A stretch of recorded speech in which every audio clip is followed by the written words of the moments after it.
When I was pregnant, all I wanted to eat was bagels. Pizza bagels, bagel sandwiches, bagels with cream cheese, pretty much bagels, bagels, bagels. But today, we are going to talk about some healthier options of what to eat while you're pregnant and make some space for those cravings if you've got them too. A lot of the general diet guidelines are similar whether you're pregnant or not. Eat whole grains, lean proteins, fruits, vegetables. And if you're in the throes of your first trimester and that's sounding awful to you right now, don't worry, we have some real life tips for you to get some nutrients in. Today, we'll be talking all about foods and nutrients to eat more of when you're pregnant, how many extra calories to eat, are you really eating for two, and food safety tips, what you need to know while you're growing a baby. There are some key foods and nutrients to get more of when you're pregnant, starting with protein. You need more protein when you're pregnant, and since many protein-rich foods might be foods you have aversions to, it's a good idea to be mindful of getting protein in and not just forgetting about it and hoping you eat enough. Some experts recommend about 75 to 100 grams of protein per day, and the RDA, or recommended dietary allowance for protein, increases to 1.1 grams per kilogram of body weight per day. That's about half a gram per pound of body weight.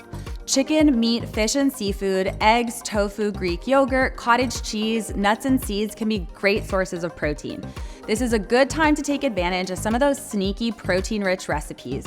I've seen things like cottage cheese cookie dough and really indulgent-looking Greek yogurt parfaits with chocolate chips and granola. You can also add some extra eggs to baked oatmeal or find a really yummy sauce for meat and seafood that makes it more appealing if it isn't sounding amazing right now. Folate. The RDA for folate is higher during pregnancy. Folic acid is especially important during the first trimester and even prior to conception to help prevent neural tube defects and support brain development. Folic acid is the reason it's recommended that women start taking a prenatal vitamin with folic acid if they're planning to or might get pregnant. Most prenatal vitamins do contain folic acid, but check the label to see what you're getting. You can also get folate from enriched grains, dark green vegetables, avocados, beans, and lentils. Calcium. Calcium needs don't actually increase during pregnancy. You still need 1,000 milligrams if you're between the ages of 19 and 50 years old, but it is a very crucial mineral for the developing baby, and your body actually is able to increase how much calcium you can absorb when you're pregnant. Not getting enough can have consequences like osteopenia, aka weak bones, muscle cramping, low birth weight, and delayed fetal growth. Calcium is found in dairy foods like milk, yogurt, and cheese, also dark leafy greens, tofu, salmon, and fortified foods. There should be some in your prenatal vitamin as well. Iron. Iron needs go up during pregnancy to support the growing baby and because of increased blood flow during pregnancy. 1 in 10 women are deficient in iron while pregnant, and that number goes up to 1 in 4 during the third trimester. Animal-based sources of iron like red meat, fish, and poultry are more easily absorbed. You can also find iron in plants like spinach and beans and fortified foods like cereals. Some prenatal vitamins contain iron, but not all. Talk to your doctor if you want to get your iron levels checked or are considering additional supplementation. Fiber is a nutrient that helps support our health, pregnant or not. The reason it's especially important during pregnancy is that nearly half of all pregnant women experience constipation, which is not fun. There are hormonal changes happening during pregnancy that slow down the movement of food through your system. Making sure you're getting enough fiber can help keep things moving along. Choose whole grains, fruits, and vegetables, and make sure you're drinking plenty of water and moving your body to help too. Iron supplements can also cause constipation, so if you are taking those and experiencing issues, chat with your OB. Some other key nutrients to get more of include choline, potassium, vitamin D, and omega-3s. Choline is found in eggs, meat, poultry, and seafood. There is about 150 milligrams of choline in one egg, and it's recommended you get 450 milligrams of choline per day during pregnancy. Potassium is found in fruits, vegetables, fish, and beans. Vitamin D is found in fish, some mushrooms, and fortified foods like milk and non-dairy milk, but it can be hard to get enough vitamin D from food alone. Omega-3s are found in fatty fish, hemp seeds, and chia seeds, and walnuts. Eating a variety of foods helps you get different nutrients into your diet, but definitely check with your doctor about supplementing if you have concerns. In terms of what to limit and avoid during pregnancy, there are some foods and drinks on the list. Avoid alcohol. There's no safe level recommended during pregnancy.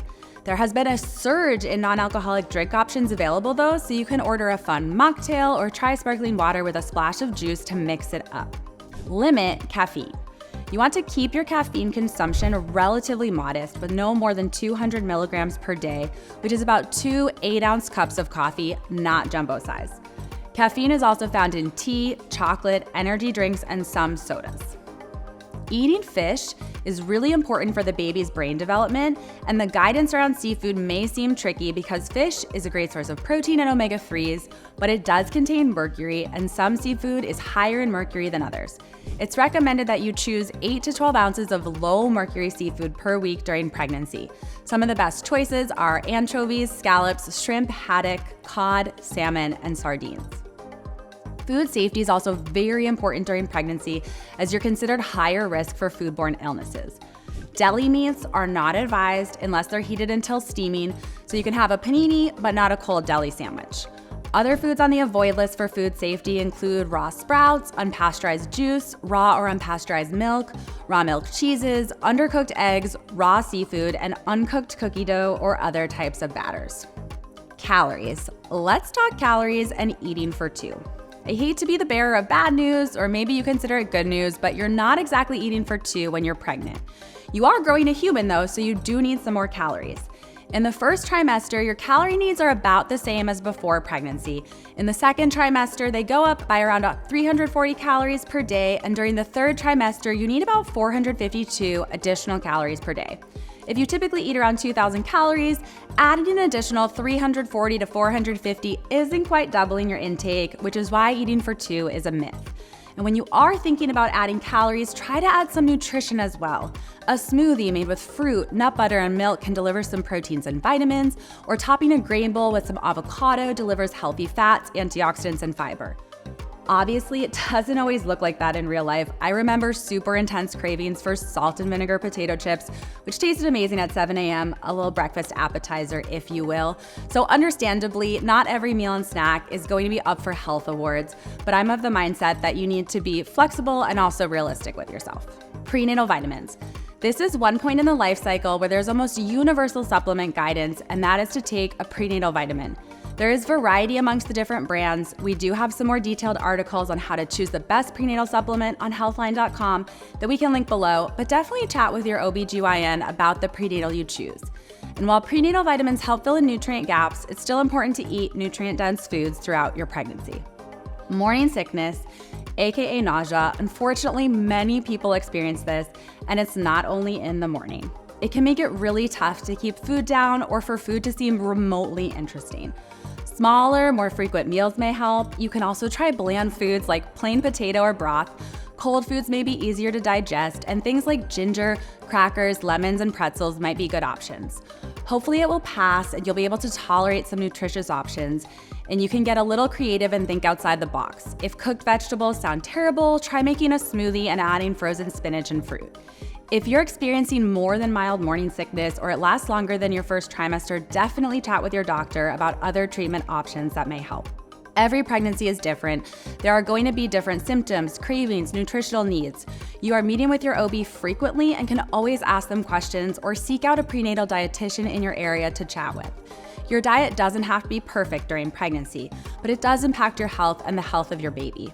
Aiming to make better choices, focusing on those key nutrients, and taking care of yourself can help you along your pregnancy journey. If you have other questions about healthy eating during pregnancy, or maybe want a lactation or postpartum follow-up video, let us know in the comments down below. And don't forget to like, subscribe, and hit that bell for more from me and Healthline.